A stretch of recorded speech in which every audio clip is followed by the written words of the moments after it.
The first season of Alien Earth, the new series currently airing on FX and Hulu, is the latest entry in the legendary Alien franchise, and in just a handful of episodes, it's massively shaken up what we know of the lore and timeline of this universe. And that's nothing new. Each entry in this universe has indelibly altered how we understand and approach the Alien franchise as a whole, by slowly dropping in new kernels of lore across the course of over 45 years. But that got me thinking, what if we explored how the series of films has introduced concepts and lore into the canon one film at a time, and build out a visual Alien timeline as we go, film by film? After my recent dissection of Superman's timeline changed the way I understood the meaning of that film, it got me excited to do similar small-scale timeline dissections, and I've been wanting to take a crack at Alien for a while now. So this is part one of a multi-part Alien timeline dissection. My goal? What does the lore drip, themes, and timeline management of each film tell us about the filmmaker's intentions, and how does that help frame the boundaries of this universe's unique canon? Welcome to Geekritique. My name is Dakota, and today I'll be your morally compromised corporate chronologist sent straight from the company to help set the record straight. If you like what you see here today and hope I continue through the Alien franchise one title at a time, please be sure you've liked this video and subscribe to the channel for more. I've worked on mapping timelines for many franchises: Marvel, Frozen, Dungeons & Dragons, Star Wars, Avatar, and many others that I've yet to even fully complete. But one timeline I've always wanted to take a crack at was the Alien franchise, specifically because of its deep history and unique tonal swings that seem to shake up the lore with each entry. It's not every day that I get to unpack an almost 50-year-old franchise, and I apologize if I'm going about this the long way round, but I'd like to savor the feel of each film. So I've taken it upon myself to study each movie, read each novelization, and absorb any other ancillary content to slowly build out a timeline from there. It's not that I don't trust the official dates given to each film in the franchise, but for me, half the fun is discovering why each film occurs where it does. Instead of going in timeline order, join me as we explore how this universe and timeline was shaped, defined, and potentially retconned in their release order. Beginning with Alien, Ridley Scott's 1979 classic is about as fascinating as it is frustrating. We're introduced to just enough concepts and lore in this first film for us to narratively define our technological and biological boundaries in the cosmos. And nothing else. As we watch, our brains subconsciously fill in the gaps in our knowledge and understanding of the ship, the crew, the threat, the company, and more, as so little is actually forthcoming from the film itself. Scott isn't just using the show don't tell method, he's purposely showing us as little as possible and telling us even less. He doesn't name the alien, he doesn't name the planet they visit, he doesn't explain why the derelict ship is there, he doesn't tell us how long this crew has been adrift, he doesn't tell us the name of the company they work for, he doesn't even give us the first names of any of the crew members. The credits only list the characters by their last names, and more importantly, by the end of this movie, we don't even have a first name for our main protagonist, Ripley.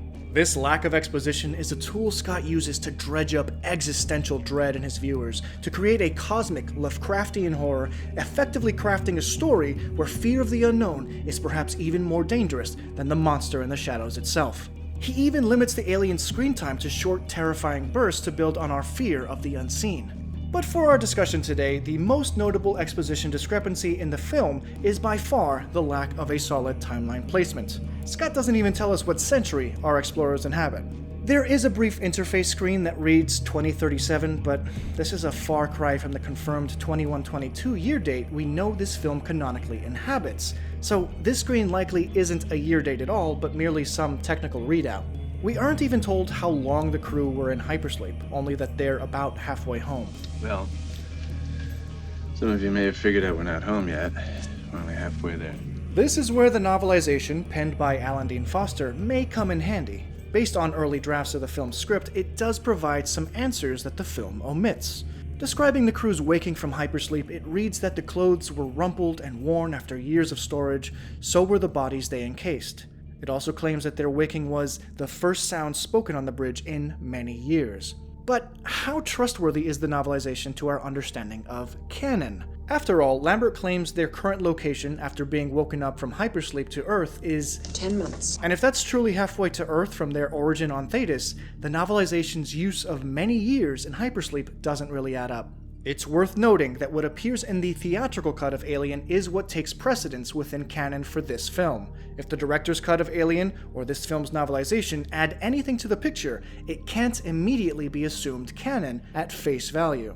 For instance, the director's cut of the film features a deleted scene where Ripley finds Dallas and Brett still alive being cocooned and metamorphosed into facehugger eggs. This implies that the unnamed alien species, later termed xenomorphs, do not require multiple gender roles for reproduction, but are fully capable of a reproduction cycle with just a single member, provided a host is present. This scene is generally considered non-canonical because of what we learn of their reproduction cycle later in the series, but some ancillary titles and novels have suggested this may still work in canon. More on that in future videos, as we learn more about these xenomorphs themselves. Foster's novelization is also a trove of new material that didn't make it into the film, but was perhaps intended for it. For instance, we learn Kane's first name is Thomas, and that the full story occurs over several days. The novel expands on much of the character's motivations and colors in a lot of the unknowns we weren't privy to in the final film, and acts like an extended version of the director's cut. That in itself is a red flag that the novelization can't be trusted as wholly canonical, but there are further discrepancies. For instance, the novelization claims the Nostromo was refining petroleum oil on its return journey to Earth, a carryover from one of the film's many screenplay drafts, while the final film claims they were carrying mineral ores back to Earth from a mining colony on Thetis. Even though it uses logic and ideas first instituted by early screenplays, moments like this require us to weigh what actually exists in the film higher than what appears on the page, regardless of how much more fleshed out the book may be. The way I like to look at it is, if some concept, dialogue, or scene occurs in the book that doesn't exist in the final film, and it hasn't yet been retconned by future titles, I treat it as canonical. There's even some references in the Alien Earth series that stem directly from these old Alan Dean Foster novelizations. More on that in future videos. For me, the most fascinating lore introduction is the mysterious corporation that seemingly runs and owns everything and everyone in this film. Spoken aloud only as the Company, Scott introduces a domineering, omnipresent force aboard the ship that has transcended Earth and is puppeteering their journey from across the stars. There is a literal monster in this movie, and somehow the ultimate threat only takes shape via the whims of human greed. The film never utters the Company's name out loud. Scott made the right decision here to keep it merely an ominous entity in the background. But for those of us paying attention, there are some glimpses of the term Weylan-Yutani. Note the lack of the letter D at the end of Weyland. That gets added into the title in later films. But for now, we know that the Weylan-Yutani Company is the capital C company that everyone on the Nostromo owes their livelihoods to. You'll notice that nearly everything on this ship boasts the branding of Weylan-Yutani on it in some form or fashion. The winged sun emblem, an early logo for the company, is patched onto most of the crew's clothing in blue, black, and gold variants, likely based on their rank aboard the ship. This same winged sun emblem appears on each and every dish or container in the dining scenes, and is found across the paneling in their ship. Even the beer they drink is brewed by Weylan-Yutani. Seemingly everything, small or large, aboard the Nostromo is owned, operated, and/or created by the company, and it is no wonder that the company sees the crew aboard as nothing more than assets to be discarded for potential financial gain. When the company decides to reroute the Nostromo to new coordinates, the directive is simple. Investigate lifeform, gather specimen, priority 1, ensure return of organism for analysis, all other considerations secondary, crew expendable. My favorite Easter egg in the film goes hand in hand with the senseless greed the company exudes with their every mandate. The name for the two ships featured, both the USCSS Nostromo and the lifeboat shuttle Narcissus, are names of ships found in the fictional works of Joseph Conrad.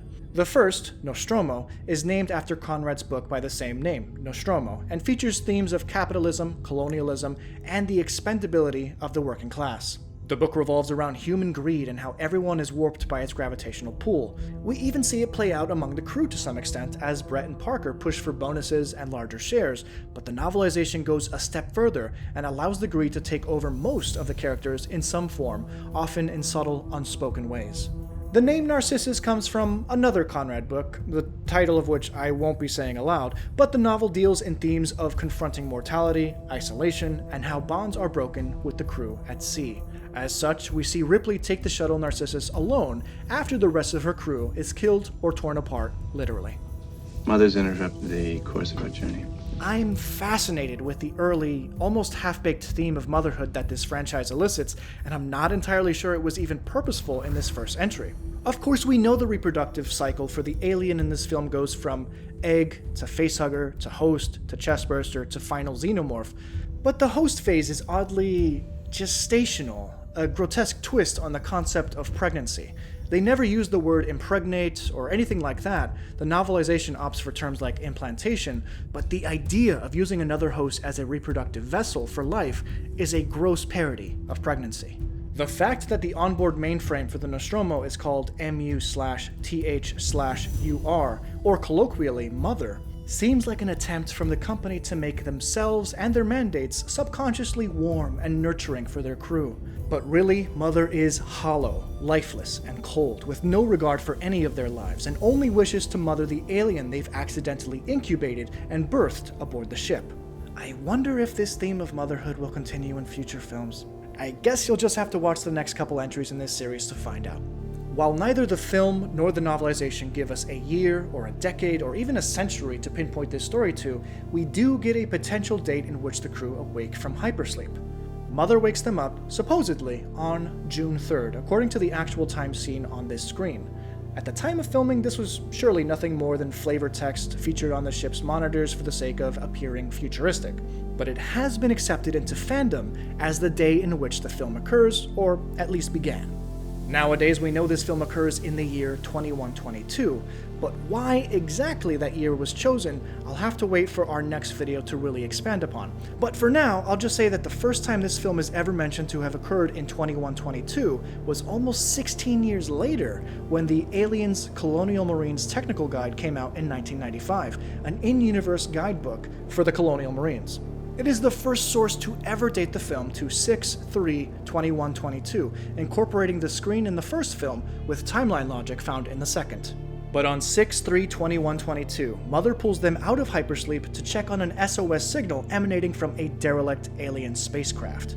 We don't know how long the signal's been going on for, but the novelization suggests it could be decades or longer, and later the novel actually claims the signal is really a warning, not an SOS.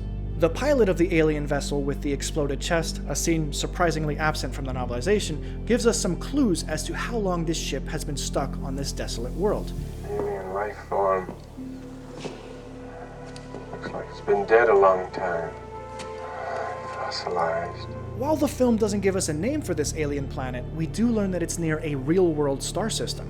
I found it. Just short of Zeta II Reticuli. We haven't reached the outer rim yet. I wonder what the outer rim is and if it relates to the frontier in space that humanity generally inhabits. Typical Ridley Scott, giving us just enough to obsess over but never enough to resolve. And speaking of resolve, throughout my read of the novelization, I was struck with two linked questions that I hoped I'd get an answer to. Did the company know that they were rendezvousing at this planet before the Nostromo left their post on Thetis, and did that mean they already knew of the aliens' existence? The film skirts around giving us a firm answer. Did you ever ship out with Ash before? I went out 5 times with another science officer. They replaced him 2 days before we left Thetis with Ash. This ominously suggests that the company did know what was out there waiting for them, and they put a robot on board to steer them in the right direction. Later, Ripley asks Ash why the company sent him on board with them, but he was less than forthcoming. All I can think of is they must have wanted the alien for the weapons division. He's been protecting it right along. The novelization takes it a step further. The company's drone probes must have picked up the transmission from the derelict. The Nostromo happened to be the next company vessel, scheduled to pass through this special quadrant. They put Ash on board to monitor things for them and to make sure that we followed something Mother calls Special Order 937. There's even a fascinating moment where the novel suggests that Ash actually encountered the alien aboard the ship, but that it didn't view him as a threat since he's not biological. And now that has me wondering what a xenomorph synthetic hybrid would actually look like. The evidence aligns in a way that seemingly hints that the company has indeed had some contact with the xenomorphs before the events of this film, but how and when, the film never tells us. In the end, Ripley survives the encounter with the alien, blasting it into the cold expanse of space. I should reach the frontier in about 6 weeks. With a little luck, the network will pick me up. The novelization claims this is going to be a 4-month journey, another instance where the film takes precedent, but somehow I don't think either estimate is going to work out great for her. If you're interested in more Alien discussions, we're currently doing an Alien marathon over on my podcast, Project Geekology, so check that out if you want to geek out for just a bit longer. We now have 3 or 4 podcasts out covering the first couple Alien movies, along with a back catalog of over 100 other films, shows, games, and more that we've dissected. If you enjoyed this video, please feel free to give this a thumbs up, and don't forget to subscribe. Let me know if you want me to continue this series as I work on some of my bigger projects as well. Thanks guys. Long live the timeline.